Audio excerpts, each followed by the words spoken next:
when you think about some of the rules and principles that we do, is that one of the things that we do, this is your goal eventually, if you do practice and get it down to where you do round off corners and elongate circles, is you have more flow of your techniques.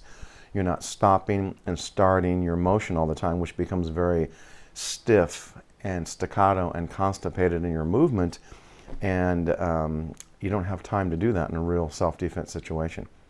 There's no time to stop.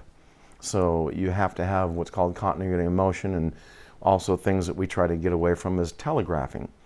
And the rule of motion is that you have to have economy of motion, but the only way you can do that is you have to be able to move from point of origin.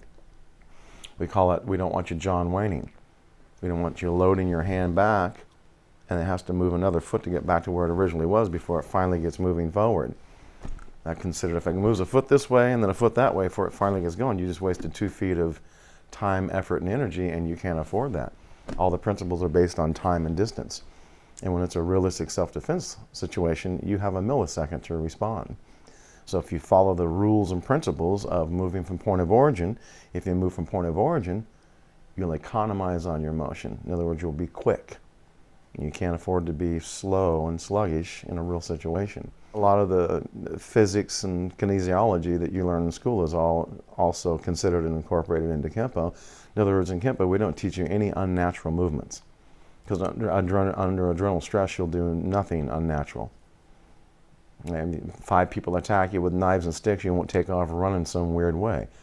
You do counterbalance like you've been doing since you're a little baby, walking and running. Kenpo Karate, in our translation, is basically a study of motion, the way Ed Parker put it together. It's supposed to stimulate your mind, too. In other words, you have to use common sense and logic, and you have to be intelligent about how you express yourself in a self-defense situation, or it's not going to work. You have to be able to think on your feet, be quick, problem solve. Because if it's self-defense, your life's at stake. It's not a tournament or a UFC or a boxing or kickboxing match. It's not a tournament.